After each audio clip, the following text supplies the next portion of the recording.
Let's welcome the last speaker for today.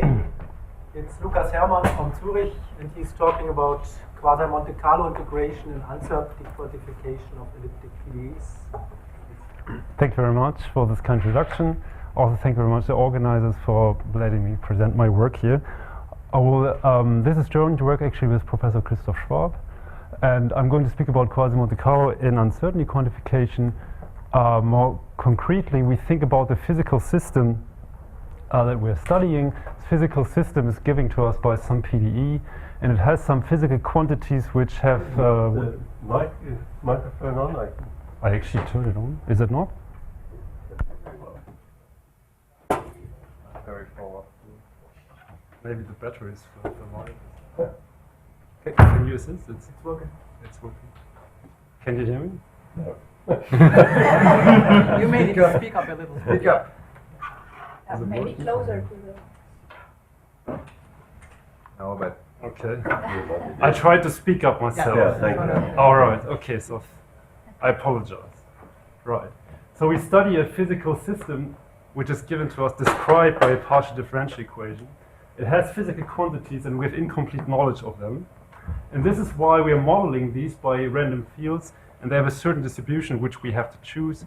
This is called a prior choice. And then we are interested in numerically approximate moments of this PDE solution. We denote the solution by U, and we call this the prior expectation, because we have kind of chosen this distribution of these random fields which are uncertain, and this requires some expert knowledge. This is the first goal of the presentation. Then it may also happen that we have some measured data available of the PDE solution. We want to incorporate this measured data into our approximation scheme.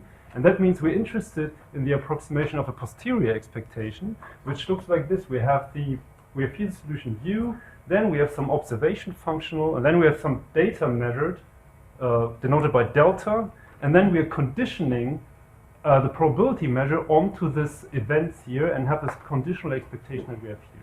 This is usually called Bayesian estimation, and in this talk we will mostly develop things in the first part here to compute the prior expectation, and then towards the end we will briefly also discuss QMC FEM and QMC approximations for this posterior expectation. All right. More concretely, we study elliptic PDEs. We have seen them before in the talk of Olga Muller here. Quite concretely, we have this elliptic PDE with this random diffusion coefficient, this deterministic right-hand side. Then we have here also this random solution, some boundary conditions. And then we require even more structure on this coefficient A. It's a positive coefficient, so we look at the logarithm, which we assume to have this basis expansion, or doesn't need to be basis actually. We have some function system here, and then we have some random parameters y, which have a certain distribution, which I shall specify on the next slide. Then our goal is to approximate the expectation of a functional, and we can write this as this infinite varied integral here. And in order to be able to apply sampling methods or quadrature, we shall first truncate this to finite dimensions.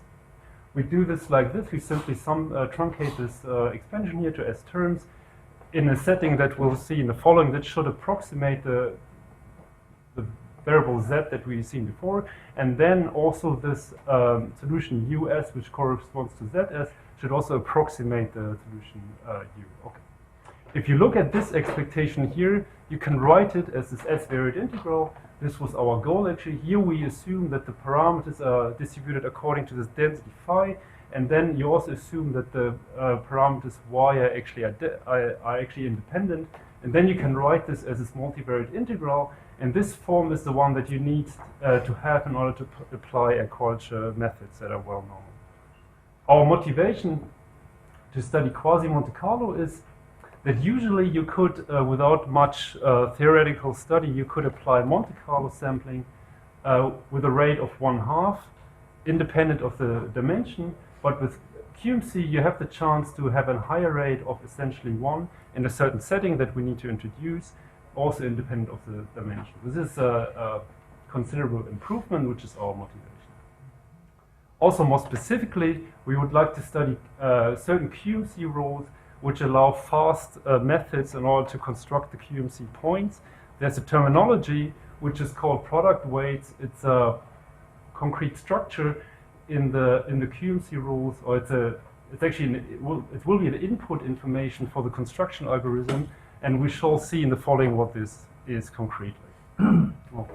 Then there's a second thing we need to worry about, because this function here, the solution u, need to be discretized in space. We will use FEM to do this, and this also comes then with a discretization error, and this would inflate the overall computational cost. So you have the cost of QMC and the cost of the spatial discretization, and we shall couple these in suitable multi-level techniques, where there you want to have on levels of low spatial discretization, you want to take a lot of QMC points, and on a high spatial discretization, you want to take fewer QMC points, in order not to inflate the computational cost of the algorithm. So here we define, or we say something about the admissible random fields that we have.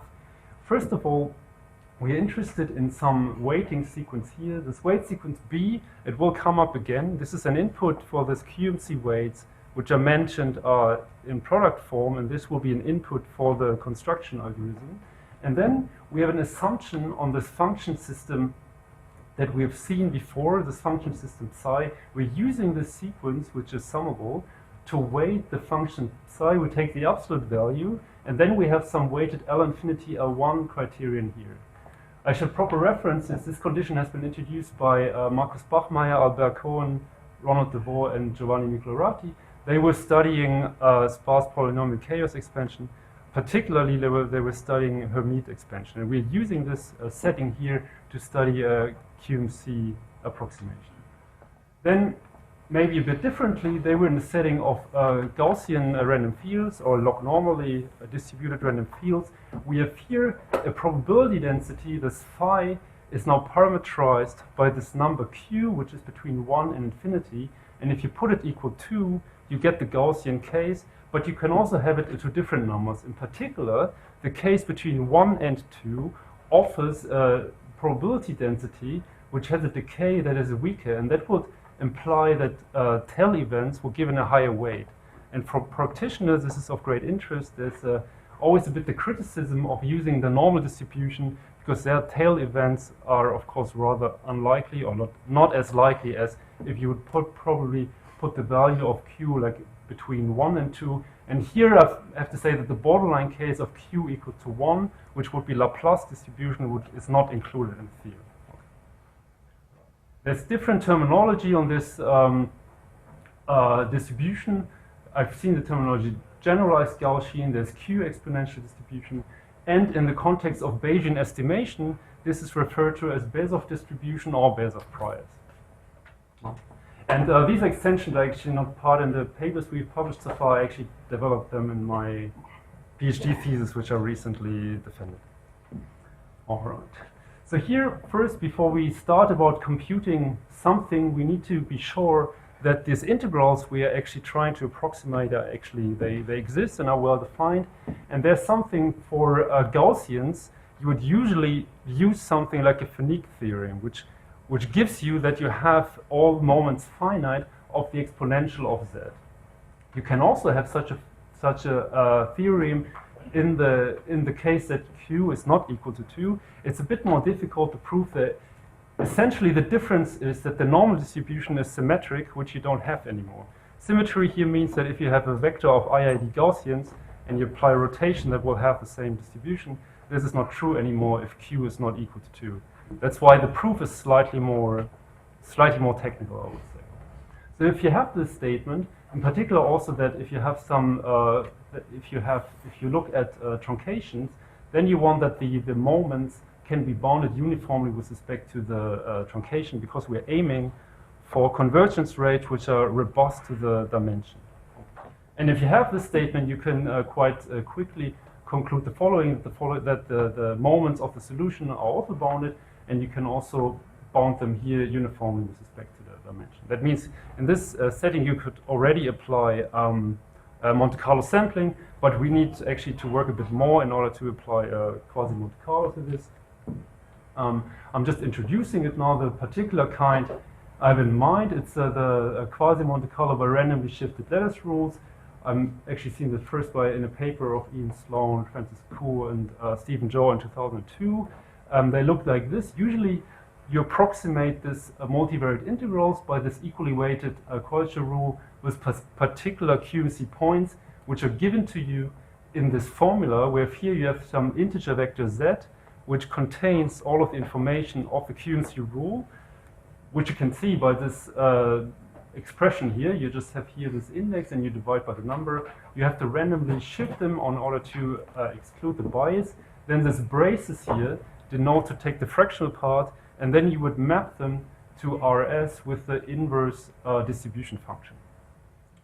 So it is very interesting to find an algorithm or to construct suitable generating vectors here, which take values in the integrals which are actually co-primed to the number. And there's also this general reference on Quasi-Monte Carlo, also by Joseph Dick, Francis Kuh, and Ian Sloan, which is a very nice reference on this matter. So here, to start the discussion, there's the analysis of the approximation is usually done in weighted spaces. Since we have a first-order method of integration, we have to study partial derivative of first order, actually of mixed first order, which you have here then. And then there are two things which are interesting. There's, first of all, we have here the density to weight the inactive coordinates, so to say, and then here we weight the active coordinates with a function which is of a similar type than the density. The difference is that here you have the same Q here, but here you have a parameter alpha which is larger than 1. That implies if you look at at this function here, it does not need to be normalized actually. If you look at this function, it will decay even a little bit weaker, or depending on what the value of alpha are, but the decay will be a little bit weaker than the density here. Okay? So this is the first thing which is of interest. And then the second thing is this sequence here, which is indexed by subsets of the integers between 1 and s. Okay? So this sequence here needs to be summable. That means 1 over the sequence will be increasing, and that means the partial derivatives here, they will need to decrease even faster in order such that the whole expression can be bounded uniformly in the dimension. Okay? And this introduces a kind of hierarchy in the dimension. That means if you have the higher dimension, they need to be somehow get easier in order such that you can successfully apply these Quasi-Monte Carlo rules. Then you can have here this approximation statement where you can see that it kind of on the right hand side you have two terms. First of all, you have this integrand in this norm that I've given you here, and then you see that I mentioned that the sequence gamma, which are the QMC weights, that needs to be summable with some exponent, the exponent lambda, and if lambda is smaller, or if it may be smaller and it's still summable, or let's say it's a finite sum, or if this sum can be bounded uniformly in S, if lambda may be smaller, then the convergence rate will be higher. Okay, so a small lambda is desirable in this context. Okay. And to do this for also this Q exponential price, you have to somewhat extend the theory which is already given in the papers. For instance, here most recently in this paper by James Nichols and Francis Kuh from 2014. Somewhat not included, but you can extend the argument also to this case. All right. So then just a few words about the construction of the generating vector. I mentioned that these product weights are an important ingredient. Product weights means that you have this weight which is indexed by the subset. It's given as a product of the j in the subset with another sequence gamma j.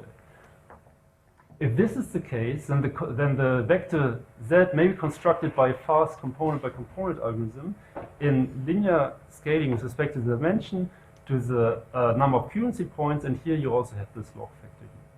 The reason why this works is because with this structure, you are able to exploit certain structure of matrix vector operations that occur that allows you to use the fast Fourier transform. That was mentioned before. If you have a circular matrix, you can use the convolution, and then you can get then you can have a fast matrix vector product. This was actually work by Dirk Noyens and Ronald Coles. And then there's actually earlier work on QMC for PDE, actually the pioneering work. It's a slightly different setting. They assumed actually that the function system here, if you look at this assumption here you have the absolute value and then the sup norm outside. That means if you have functions here which have support with this disjoint, you may take advantage of this using this setting here, okay? And in the theory that was given already, they had pretty much the sup norm inside of summation, and this would be beneficial if you have globally supported function psi j. But in the analysis of QMC, it turned out that then you should use something which is called product and order dependent weights. It means that here in this place you get the your terms like the order, the factorial of the order. And this implied that in the for CBC construction you have an additional loop over the dimension which implied a quadratic scaling with respect to the dimension.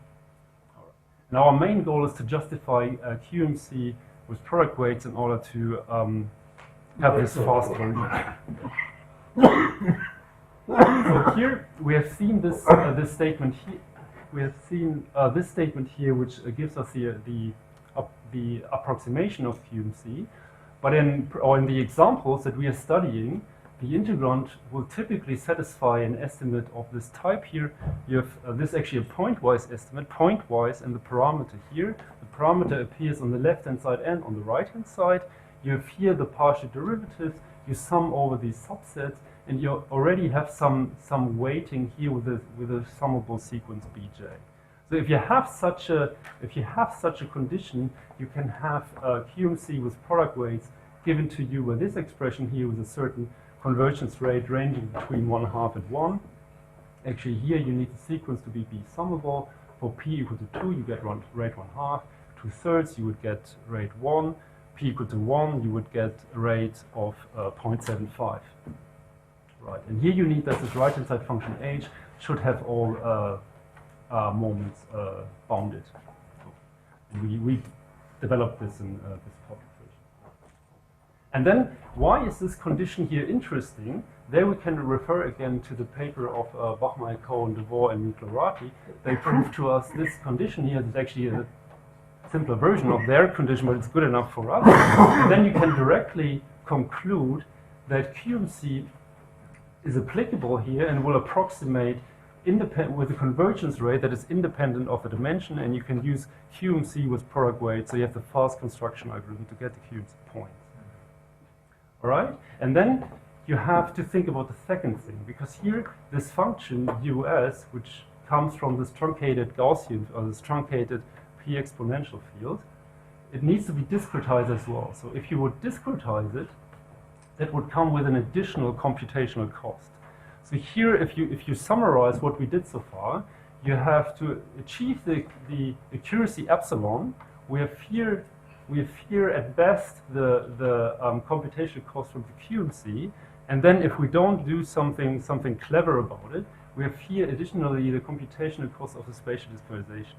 And this will be our motivation to study certain multi-level QMC schemes in order to reduce this, and with the aim that we either, of course we need more assumptions for this, that we are either close to a computational cost which is governed by the QMC, or close to a computational cost which is governed by the spatial discretization. One of them will dominate. Okay. So here just quickly saying how this behaves if we truncate the dimension.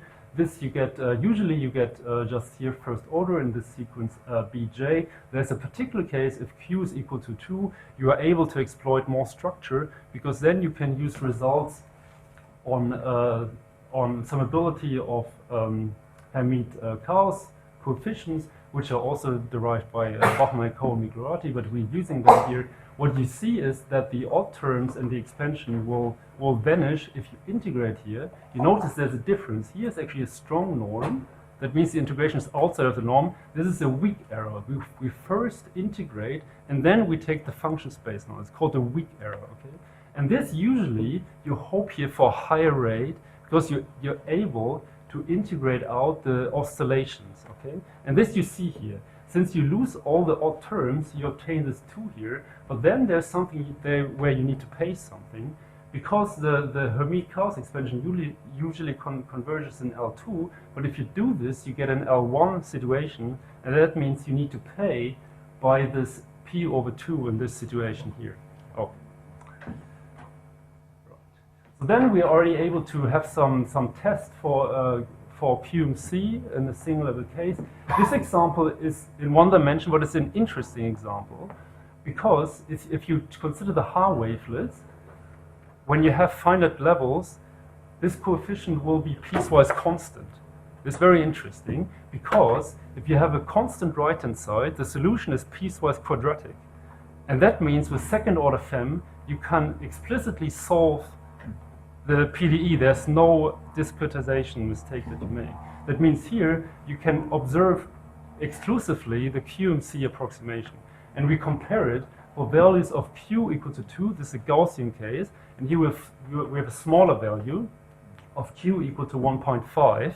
And then we have here this Haar wavelets, and we have a scaling of sigma, okay? And in the error constants, they depend at least exponentially on sigma, and this is also reflected in the plots here. Where you have here for Gaussian, it seems a bit easier because the value of sigma can be larger. They're actually between 0.5 and between 1.5. Here this problem seems a little bit more difficult. Maybe it's due to the higher likelihood of tail events. Here sigma is between 1/4 and actually 1/4.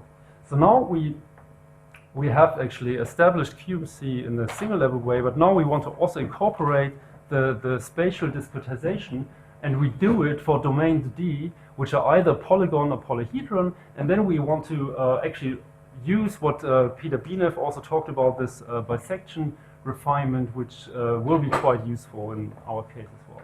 So you think about that, if you have an approximation of the solution with the discretization method, we use here Finite Element method.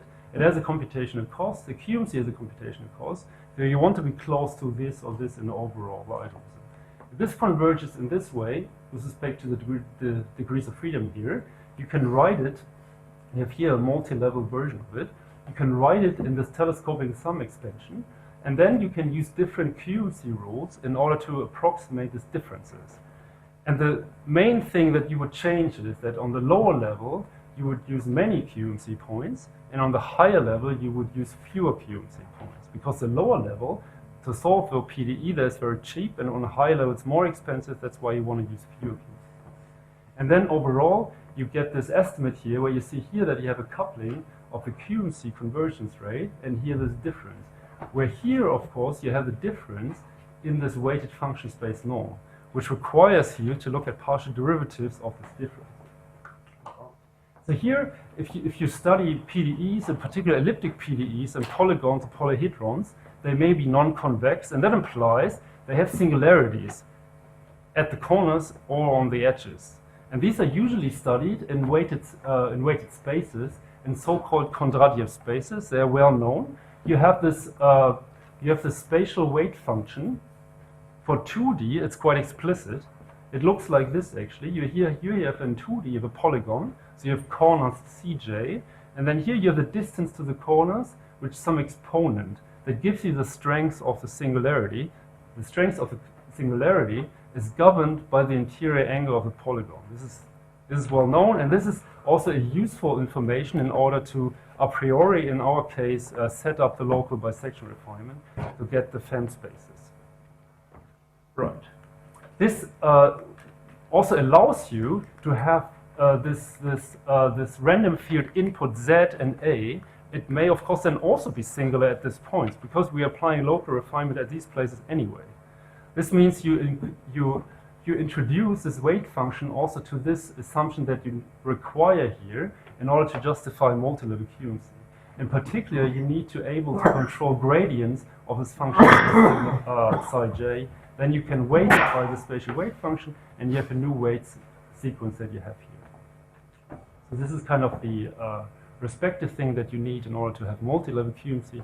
Before we had a similar one without derivatives. That was fine to only have singular QMC. So generally now, before we had an estimate of this type only of the solution, but now we are interested to have estimates of partial derivatives of differences. Okay, so here you have the solution itself. Here you have the family approximation, and then you take a partial derivative. You sum over the possible subsets. You use the sequence that we've seen on a previous slide as a weight. This will be used as a weight sequence later in the QMC. And then the interesting thing is it makes this statement actually quite tricky to prove. It's actually kind of a lot of work. Is that on the right-hand side, you want to have something which is integral, which has finite moments, but you also want to keep the spatial approximation rate. Okay, and here, since we apply a functional to the solution, we have the usual spatial approximation rate, and we also want to keep the superconvergence of the regularity of the functional g. For instance, if you're looking at L2 functionals, you want to control an L2, you get here a k prime of 1 actually, which is quite nice. So we do this, we have actually done this in this paper there, and here you have that the right-hand side and the functional, they have to be members in this weighted Kondratyov space. So here we have actually, okay, we have done this now, and that means we can apply the theorem from the beginning with this generic condition, this one here, and then we would also get this estimate here. Okay, this is the strategy. That's why it was written down a bit generically. Now, there's another aspect which I would like to talk about, which has not been properly addressed, I think, in the literature. It's that if you have this random inputs, if they are normally distributed or if they are Q exponentially distributed, they are unbounded inputs, okay? And then, if you think about it, how do I actually obtain the FEM solution? For instance, if you have a lot of degrees of freedom, usually it requires the usual strategy is that you use some kind of iterative method in order to obtain it. Very common method would be multi-grid or BPX preconditioner with conjugate gradient method, for example. But if you think about it, you have this contractive method, then you have here the situation after n steps of iteration. Here you have the contraction number, and here you have the initial situation, okay?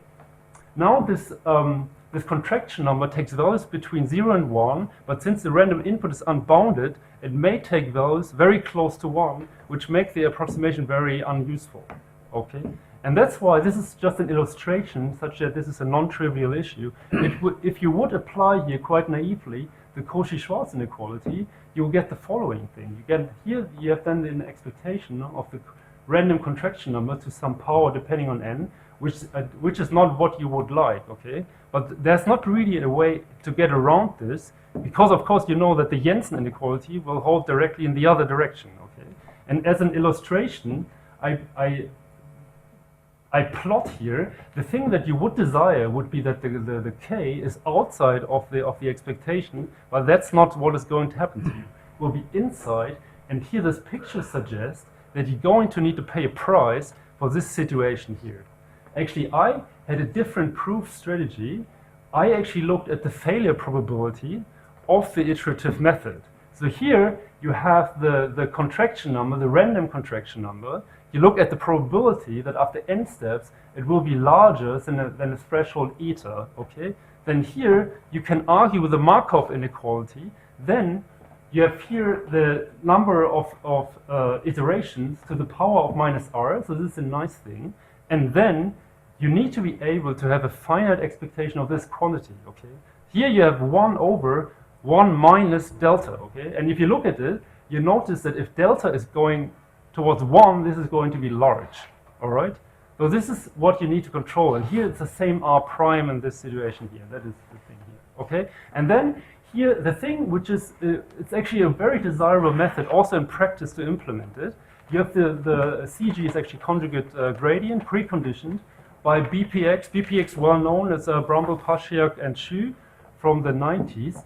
Recently, they published a paper with Nocheto and another co-author to make this BPX preconditioner, which is great, available also to local mesh refinement by bisection. Very recent work, and which allows us to use this. And in our case, we get this upper bound of this quantity. And here you see a very familiar thing. you have here the random coefficient in the soup norm divided by the essential infimum by the theorem that we had at the very beginning, where I said, well, posted, Finite type theorem. This quantity here has all moments bounded, okay? That means here we're actually able to choose R prime as large as we like. Of course, then with a constant is increasing in R prime, okay? And overall, if you summarize, we're able to get the following statement, that we have here the FEM solution, the approximation by PCGB PX is bounded by the following expression, where you have here algebraic convergence with t. T can be any number. Of course, here you have a constant that is exploding t. And here you have also some linear convergence part, okay? And this suggests that the contraction numbers, which usually would be desirable to be uniform in the discretization parameters, here you should choose them mildly depending on them, okay? In the following sense, that you choose NL as the number of contraction on level L, should mildly depend on the dimension of the FEM space, should mildly depend on the number of QMC points. If you do this, you get the overall estimate that if you also choose the truncation dimensions level dependently properly, that you have here this estimate where you have the coupling again between the QMC on the different levels, and here the spatial discretization rate, where you see that you keep both of the rates, the actual rate and then also the one from the functional, the superconvergence rate. And then this should be compared to the computational cost. Here we include the cost of the fast CBC, first part. Second part is the actual execution of the FEM solver. If you choose the sample numbers properly, you can get the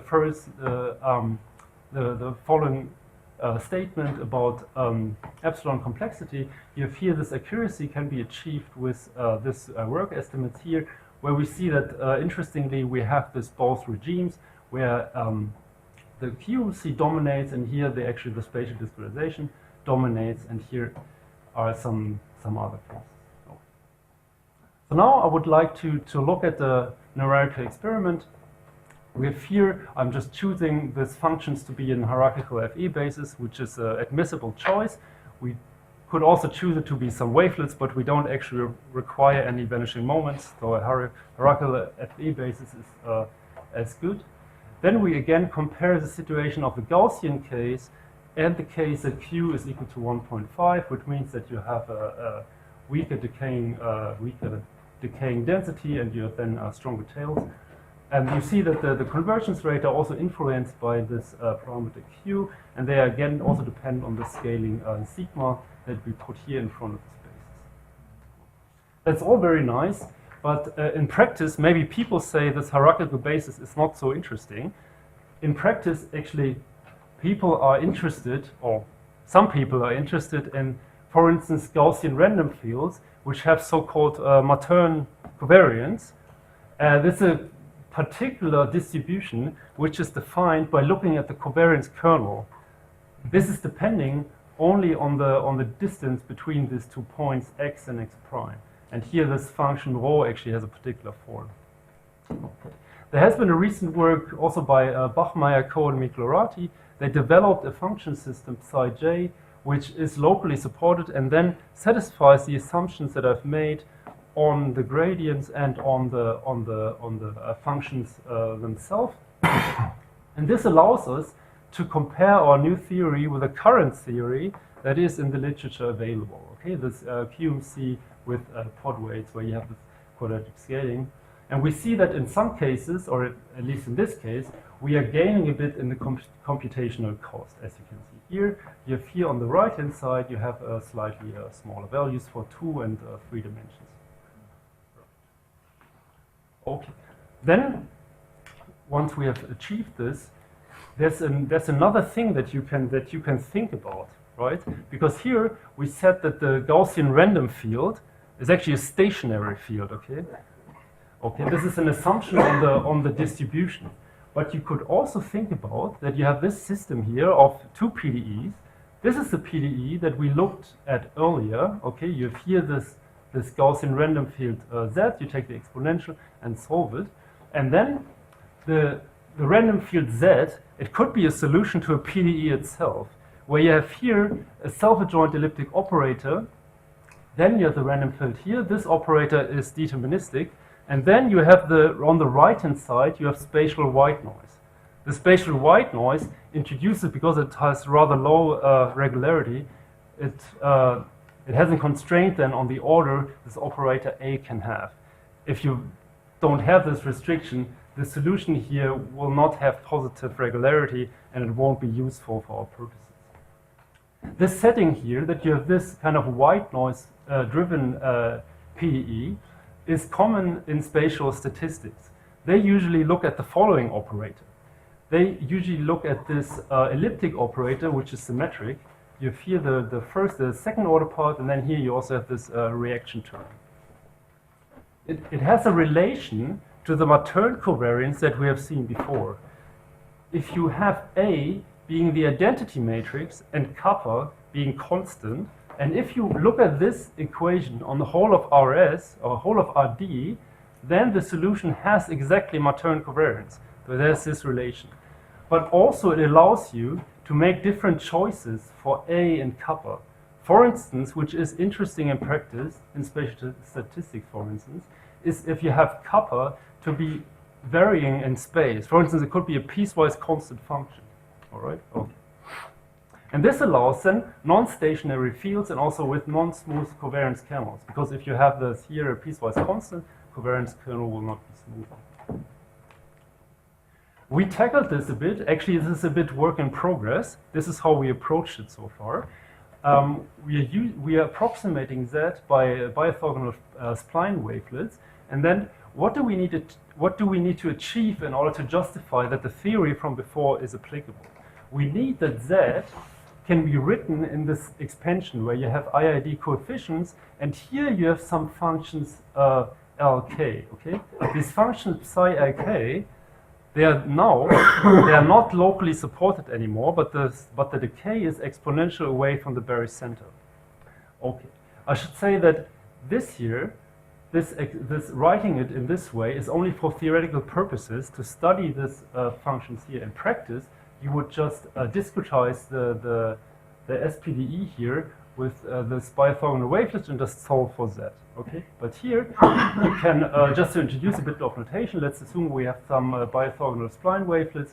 We can represent the operator by these wavelets, and we denote it by A. You can think about it as a bi-infinite matrix. You can do the same. You have here some kind of bi-infinite mass matrix, and then here, if you can make this matrix in this decomposition, this is needed in order to sample from the right-hand side, because this is a normal distribution. Then you can write this function psi Lk in this form here. So you invert A, you apply L, and then you have here this kind of indicator vector, okay? And then you have here this wavelet. This is actually, you would obtain this decomposition if you would just solve for Z, and then you just reorder terms in order to have this decomposition here. This is always possible. If you now examine this function psi here, you have that they have this usual decay that you expect from wavelets. Here's some pre-asymptotic regime. There's another component which is interesting in spatial statistics. Here I've actually looked at this operator, which is this shifted Laplacian with this varying reaction term. It's actually space dependent. And then there's a quantity which is referred to as the correlation length, which depends on this quantity kappa bar here, okay? If you have a larger kappa bar, you would also have here normalization constant. A larger kappa bar is a smaller correlation length. That means if you have a smaller correlation length, you have a larger pre-asymptotic regime here. And then you can also plot this function itself, and you see here that they are exponentially decaying. And this is kind of strong numerical evidence that this fits our setting, and we are actually still working on the theoretical justification. It's a work in progress. So now I would briefly turn to the Bayesian estimation under Q exponential priors. In this setting, you would also call them Bezoff priors. Just to explain the setting a bit, we had the solution U, and then we have observation functionals, which are denoted by O. We have K of them. They are in H-1, so dual space. And then we have data delta, okay? This is all vector valued because of the boldface. And then you suppose that this is corrupted by additive Gaussian noise, eta. And this eta has the following distribution. It's centered and has some covariance gamma. And then you can rewrite this conditional expectation that you have here. It's a conditional expectation of g of u conditioned on these data here. And then this can be written using Bayes' theorem as this integral. We have here the integrand that we have before, and then we pick up here some Radon-Nikodym derivative, which contains here this log likelihood. Okay, and then also you have this normalization constant here. This log likelihood has this form here, and for QMC, this is a bit more difficult because suddenly the integrand is the integrand that we had before in a product with this object here. This object here is difficult to treat for the reason that the log likelihood depends quadratically on the solution U, as we see here. And then the normalization constant is actually of the same type, since it also contains this density. So here we are actually, this is also work in progress, I should say, but we are about to release our preprint. We have here introduced this A, is now the exponential of Z, and here you have some function A0, and then this function A0 is lower bounded by some A bar, which is positive or possibly 0. And then we are actually discussing this now in the setting of that the random field is given by a Caron-Löw sequence, Caron-Löw series, and here we are using a QMC with the pod weights I mentioned earlier. And then if you compare here the results that we obtained for A bar positive, here actually A bar is 0.5 and here A bar would be 0. This is actually this A bar positive case was introduced by this paper by Scheiche, Stewart, and Teckentrup there in the Gaussian case. Here it is computed also with Q equals to 1.5, so this is actually Bayes' price. You see that this problem here seems to be a little bit more difficult, but actually it also seems to work. You see here that the rate is actually slightly worse. And I should say that this is then joint work also with our master student Magdalena Keller, and we are about to finish this, so it's probably being released in the next 2 or 3 weeks. Oh. So now I'm just summarize what we achieved. We have the QMC with product weights, this linear scaling in the fast CBC algorithm to get the QMC points. We have in multi-level QMC, we obtain in certain cases complexity of epsilon to the -1, some delta independent of the dimension, so no curse of dimension here. We also included the cost of in the cost analysis, the fast iterative solvers. This has not been looked at before, but I think it's very important because in the works we've seen before, there were mostly experiments done in 2 dimensions. In 2 dimensions with this kind of problem, it's also very common to use so-called sparse dissection solvers, which seem to perform very nicely, but in 3 dimensions it performs a little bit different. In 3 dimensions, you would actually require some multi-grid solver, or as we used here, some BPX preconditioner, and then conjugate gradient would be a good thing to do. And then we have here introduced this generalized Gaussian or Q exponentials with its parameters Q and 1 infinity. If it is in 1, 2, in the intervals you have actually weaker decaying tails, which gives rare events a higher weight. And we have here also the QMC Bayesian estimation on the Bayes' price. Actually all the results that are not in the 2 papers by Christoph Schwab and myself that I mentioned are then included in my dissertation that I recently defended. And then we conclude here that we improved on accuracy with computational cost, and we also now allowed Lipschitz polygons, polyhedra, also non-convex one. And then I should also mention that we had here that the parameters were unbounded, but if they were bounded, that would be also very desirable. If you're fine with bounded parameters, there's a lot more you can do, because here we had QMC of first order. If you would have bounded parameters, you have QMC of higher order, which is what we discussed in these 3 works here. Actually also here for this diffusion equation, and then here in this recent work we generalized this to general advection diffusion reaction equation, which might also be of interest to practitioners. And here would also kind of say there's this nice reference, this review article by Cohen and DeVore, which is a very nice reference on parametric PEs in general. All right. Well, thank you very much for the attention, and I should also thank the Swiss National Science Foundation for funding my work. Thank you very much.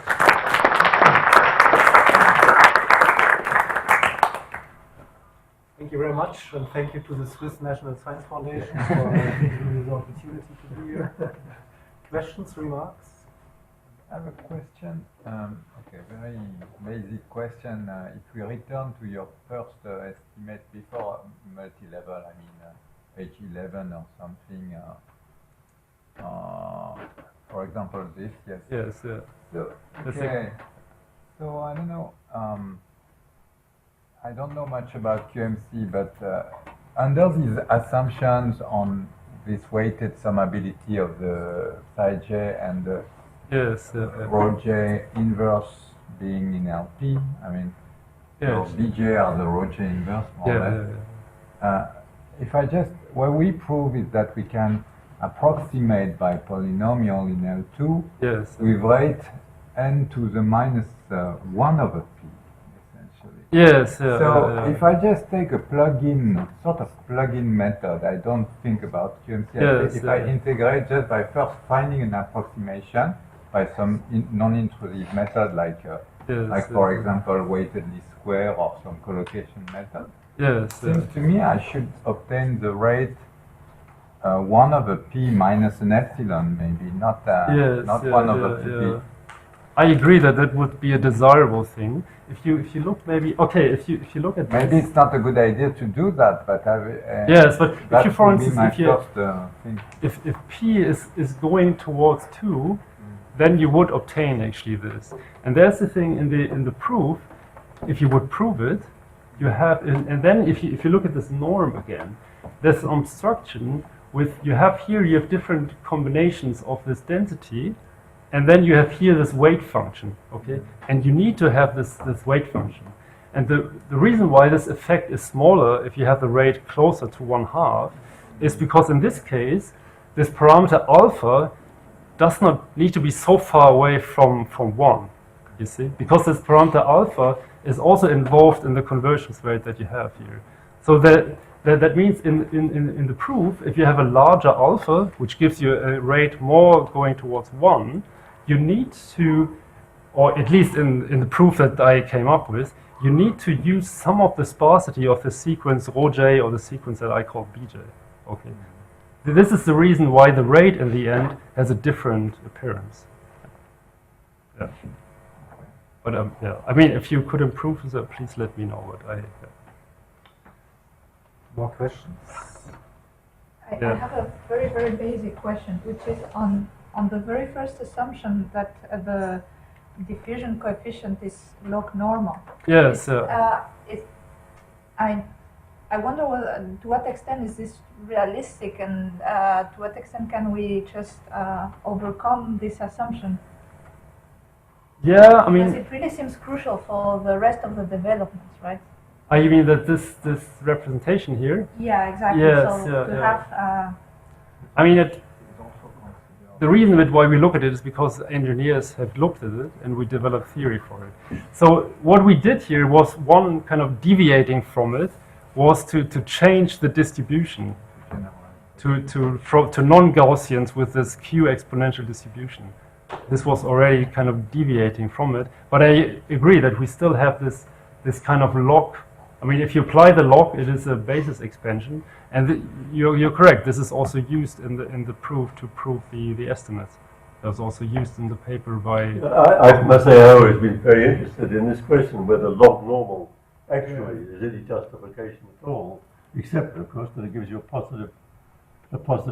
Yes. Yeah, because you lose coercivity, right? If you just put them normal, you no longer have coercivity. So this, in a sense, yes. I mean, you need some. Okay, to start it, you need something that you can. Let me just go here. You need something like this. If you have some coefficient, maybe you're interested in some other kind of coefficient. You need to that this has bounded moments. This is desirable. Yeah. So if you're interested in some other coefficient and you can show this, I guess you could also start developing a theory. But again, also these But you see, you have, for instance, I think it's called this data distribution, which is like a truncated Gaussian in a sense. yeah, you could, of course, you could also do that, yes. But then it would depend on the truncation. Yeah, well, there's some Yes, justification. yes. Let me give you another remark on your question. Is I think generally this unbounded coefficients are kind of technical, but if I can say something about this reference here. Here we have actually quite general dependence on the coefficient, because here we are not. I mean, in this work we actually proved, or the estimates on the derivatives were proved in a kind of so-called real valued argument. And in this work with bounded coefficient, there's a notion of using complex variable theory, and then you can have a holomorphic argument, and then the functional dependencies, they can be much more general. Yes.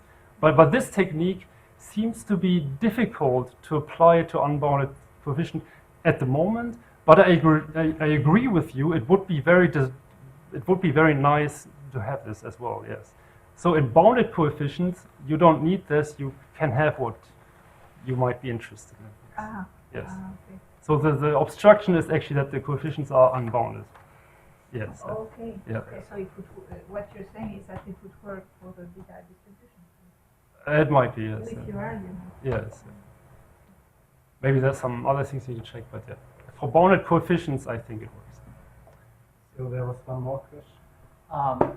It may be really off topic to your talk. I'm sorry. Yes, I'm from computational community. The first thing I'm interested in is computational complexity, right? Right, yeah. Right. So I enjoy QMC because if I need an accuracy of 10 minus 4, it means I should take 10 to 4 samples, integrate, I'm done. Yes, yeah? If I suddenly need accuracy of 10 to 8, I need 10 to 8 samples, yeah?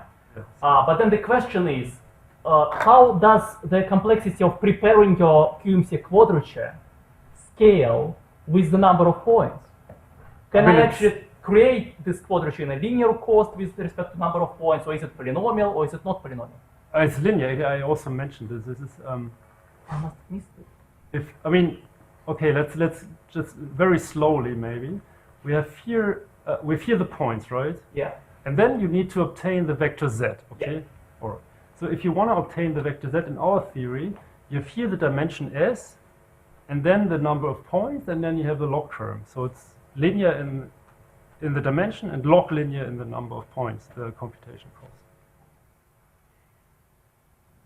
Does this answer your question? Yeah, and I mean, I tried the nuance. I think it's on the website of yes, nuance. yeah, There was that's true. a generator for them. I tried it, and Yes. it didn't look linear to me. But I don't know. We actually implemented ourselves in C++, so I didn't actually use his code. Okay, yeah, my apologies. But I mean, we can also discuss it further. Maybe it can be of help anyway in this. But we had our own codes on there, and there it looked good. So, any more questions or remarks? If that is not the case, then we thank you again and all the speakers.